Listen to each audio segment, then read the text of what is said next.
MDH ಚನ masala.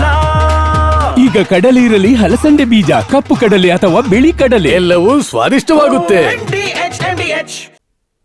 ಇಂದು ನನಸಾಗ್ತಾ ಇದೆ ಬೆಂಗಳೂರಿನ ಬಹುದಿನಗಳ ಕನಸು. ಹಲವು ದಿನಗಳಿಂದ ಕಾಯ್ತಾ ಇದ್ದಂತ ಮೆಟ್ರೋ ಹಳದಿಗೆ ಸಿಗಲಿದೆ ಚಾಲನೆ. ಹಳದಿ ಲೈನ್ಗೆ ಹಸಿರು ನಿಶಾನೆ ತೋರಿಸಲಿದ್ದಾರೆ ಪ್ರಧಾನಿ ಮೋದಿ. ಅಲ್ಲದೆ 3 ವಂದೇ ಭಾರತ್ ರೈಲುಗಳಿಗೂ ಗ್ರೀನ್ ಸಿಗ್ನಲ್. ಈ ಎಲ್ಲಾ ಸುದ್ದಿಯನ್ನು ನೋಡೋಣ ನಮ್ಮ ಮೆಟ್ರೋಗೆ ಮೋದಿ ನ್ಯೂಸ್ ಟಾಪ್ 9ನಲ್ಲಿ. ಬೆಂಗಳೂರಿಗರ ಬಹುದಿನಗಳ ಕನಸು ಇಂದು ನನಸಾಗ್ತಿದೆ. ಮೆಟ್ರೋ ಹಳದಿ ಮಾರ್ಗಕ್ಕೆ ಪ್ರಧಾನಿ ನರೇಂದ್ರ ಮೋದಿ ಹಸಿರು ನಿಶಾನೆ ತೋರಿಸಲಿದ್ದಾರೆ. ಬೆಳಿಗ್ಗೆ 11:45ಕ್ಕೆ ರಾಗಿಗುಡ್ಡ ಮೆಟ್ರೋ ನಿಲ್ದಾಣಕ್ಕೆ ಪ್ರಧಾನಿ ಮೋದಿ ಆಗಮಿಸಲಿದ್ದಾರೆ. ಬೆಳಿಗ್ಗೆ 11:45ಕ್ಕೆ ಮೆಟ್ರೋ ಹಳದಿ ಮಾರ್ಗಕ್ಕೆ ಹಸಿರು ನಿಶಾನೆ ತೋರಲಿದ್ದಾರೆ. ಅಲ್ಲಿಂದ ಮೆಟ್ರೋ ಮೂಲಕವೇ ಎಲೆಕ್ಟ್ರಾನಿಕ್ ಸಿಟಿ ಮೆಟ್ರೋ ನಿಲ್ದಾಣಕ್ಕೆ ಮಧ್ಯಾಹ್ನ 12:50ಕ್ಕೆ ತಲುಪಲಿದ್ದಾರೆ.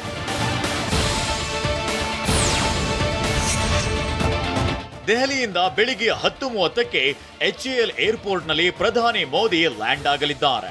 ಬೆಳಿಗ್ಗೆ 10:55ಕ್ಕೆ HALನಿಂದ ಹೆಲಿಕಾಪ್ಟರ್ ಮೂಲಕ ಮೇಕ್ರಿ ಸರ್ಕಲ್ನ ವಾಯುಪಡೆ ಟ್ರೈನಿಂಗ್ ಕಮಾಂಡ್ನ ಹೆಲಿಪ್ಯಾಡ್ಗೆ ಆಗಮಿಸಲಿದ್ದಾರೆ. 11 ಗಂಟೆಗೆ ರಸ್ತೆ ಮಾರ್ಗವಾಗಿ ಸಂಗೊಳ್ಳಿ ರಾಯಣ್ಣ ರೈಲ್ವೆ ನಿಲ್ದಾಣಕ್ಕೆ ಪ್ರಯಾಣಿಸಲಿದ್ದಾರೆ. 11:15ಕ್ಕೆ 3 ವಂದೇ ಭಾರತ್ ರೈಲುಗಳಿಗೆ ಚಾಲನೆ ನೀಡಲಿದ್ದಾರೆ. ಅಲ್ಲಿಂದ ಬೆಳಿಗ್ಗೆ 11:45ಕ್ಕೆ ರಾಗಿಗುಡ್ಡ ಮೆಟ್ರೋ ನಿಲ್ದಾಣಕ್ಕೆ ಆಗಮಿಸಲಿದ್ದಾರೆ.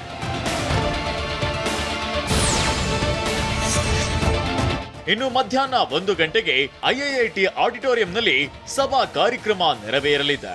ಮಧ್ಯಾಹ್ನ 1:25ಕ್ಕೆ ಮೆಟ್ರೋ 3ನೇ ಹಂತದ ಕಾಮಗಾರಿಗೆ ಶಂಕುಸ್ಥಾಪನೆ ನೆರವೇರಿಸಲಿದ್ದಾರೆ. ಇವತ್ತು ಒಂದೇ ದಿನ 4 ಗಂಟೆಗಳ ಕಾಲ 3 ಪ್ರಮುಖ ಕಾರ್ಯಕ್ರಮಗಳಲ್ಲಿ ಮೋದಿ ಭಾಗಿಯಾಗಲಿದ್ದಾರೆ. ಪ್ರಧಾನಿ ಸ್ವಾಗತಿಸಲು ಇಡೀ ಮೆಟ್ರೋ ಸಿಟಿಯೇ ಮದುವಣಗಿತ್ತಿಯಂತೆ ಸಿಂಗಾರಗೊಂಡಿದೆ.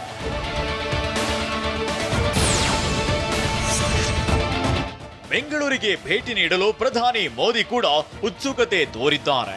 ಎಕ್ಸ್ನಲ್ಲಿ ಟ್ವೀಟ್ ಮಾಡುವ ಮೂಲಕ ನಾನು ಬೆಂಗಳೂರಿಗೆ ಬರ್ತಿದ್ದೇನೆ ಅಂತ ಕನ್ನಡದಲ್ಲೇ ಹೇಳಿದ್ದಾರೆ.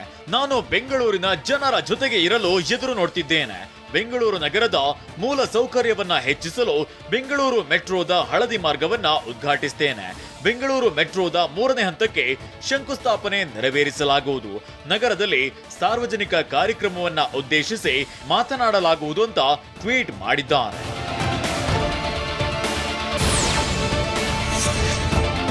ಪ್ರಧಾನಿ ಮೋದಿ ಸಂಚರಿಸುವ ಮಾರ್ಗದ ಉದ್ದಕ್ಕೂ ಹಲವೆಡೆ ಸಂಚಾರ ಬದಲಾವಣೆ ಆಗಲಿದೆ. ಹೀಗಾಗಿ ವಾಹನಗಳಿಗೆ ಪರ್ಯಾಯ ವ್ಯವಸ್ಥೆ ಮಾಡಲಾಗಿದೆ. ಮೋದಿ ಸಂಚರಿಸುವ ವೇಳೆ ವಾಹನಗಳ ಸಂಚಾರಕ್ಕೆ ನಿಷೇಧ ಹೇರಲಾಗಿದೆ. ಮುಖ್ಯ ರಸ್ತೆಯುದ್ದಕ್ಕೂ 2 ಕಡೆ ಬ್ಯಾರಿಕೇಡ್ ಹಾಕಿ ಜನರು ನಿಲ್ಲಲು ಅವಕಾಶ ಮಾಡಿಕೊಡಲಾಗಿದೆ. ಸುಮಾರು 20ರಿಂದ 25 ಸಾವಿರ ಜನರು ಸೇರುವ ನಿರೀಕ್ಷೆ ಇದೆ. ಹೀಗಾಗಿ ಭಾರಿ ಭದ್ರತೆಯನ್ನೇ ಒದಗಿಸಲಾಗಿದೆ.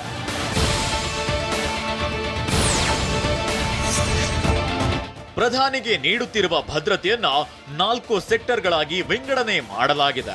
ಮೊದಲ ಸೆಕ್ಟರ್ ಮಹಾರಾಣಿ ಜಂಕ್ಷನ್ ನಿಂದ ರಾಯಣ್ಣ ಪ್ರತಿಮೆವರೆಗೆ, 2ನೇ ಸೆಕ್ಟರ್ನಲ್ಲಿ ಸಂಗೊಳ್ಳಿ ರಾಯಣ್ಣ ಸರ್ಕಲ್ನಿಂದ ಹಿಡಿದು ರೈಲ್ವೆ ನಿಲ್ದಾಣದ ಹಿಂಭಾಗದ ಗೇಟ್ವರೆಗೆ, 3ನೇ ಸೆಕ್ಟರ್ನಲ್ಲಿ ಲಾಲ್ಬಾಗ್ ನಾಲಾ ರಸ್ತೆಯಿಂದ TVS ಜಂಕ್ಷನ್ ವರೆಗೆ ಮತ್ತು 4ನೇ ಸೆಕ್ಟರ್ನಲ್ಲಿ TVS ಜಂಕ್ಷನ್ ನಿಂದ RV ಸ್ಕೂಲ್ ಬ್ಯಾಕ್ ಗೇಟ್ ವರೆಗೆ ಭದ್ರತೆಗೆ ನಿಯೋಜಿಸಲಾಗಿದೆ.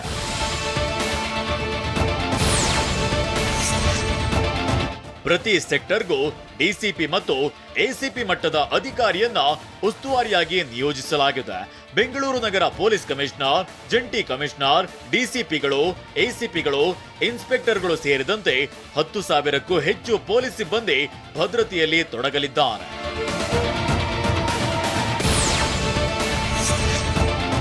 ಇಂದು 3 ವಂದೇ ಭಾರತ್ ರೈಲುಗಳಿಗೆ ಪ್ರಧಾನಿ ನರೇಂದ್ರ ಮೋದಿ ಚಾಲನೆ ನೀಡುವ ಹಿನ್ನೆಲೆ ಕೇಂದ್ರ ರೈಲ್ವೆ ಸಚಿವ ಅಶ್ವಿನಿ ವೈಷ್ಣವ್ ಪರಿಶೀಲನೆ ನಡೆಸಿದ್ರು. ನಿನ್ನೆ ಮಧ್ಯರಾತ್ರಿ ಸಂಗೊಳ್ಳಿ ರಾಯಣ್ಣ ರೈಲ್ವೆ ನಿಲ್ದಾಣಕ್ಕೆ ಭೇಟಿ ನೀಡಿದ ಸಚಿವ ಅಶ್ವಿನಿ ವೈಷ್ಣವ್ ಎಲ್ಲಾ ಸಿದ್ಧತೆಗಳನ್ನ ಪರಿಶೀಲನೆ ನಡೆಸಿದ್ದಾರೆ.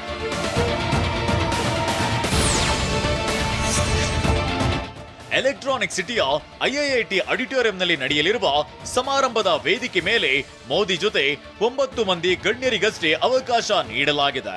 ಈ ಪೈಕಿ ರಾಜ್ಯಪಾಲ Gehlot, CM Siddaramaiah, DCM DK Shivakumar, BJP ರಾಜ್ಯಾಧ್ಯಕ್ಷ ವಿಜಯೇಂದ್ರ, ಕೇಂದ್ರ ಸಚಿವರಾದ ಮನೋಹರ್ ಲಾಲ್ ಖಟ್ಟರ್, ಅಶ್ವಿನಿ ವೈಷ್ಣವ್, HD ಕುಮಾರಸ್ವಾಮಿ, ವಿ ಸೋಮಣ್ಣ, ಶೋಭಾ ಕರಂದ್ಲಾಜೆ ಮತ್ತು ಸಂಸದ ತೇಜಸ್ವಿ ಸೂರ್ಯಗೆ ವೇದಿಕೆ ಮೇಲೆ ಅವಕಾಶ ನೀಡಲಾಗಿದೆ. ವಾಹ್, ಯಾಕೆ ಈಗ ಬಂತ ಸ್ವಾದ? ಖಂಡಿತ ಈಗ ಬಂತು ಅಸಲಿ ಸ್ವಾದ. MDH chunky chaat masala life ಅಲ್ಲಿ ಅಸಲಿ ಸ್ವಾದ ತರುತ್ತೆ. ಅಸಲಿ ಮಸಾಲ, ಎಸ್ ಎಸ್ MDH.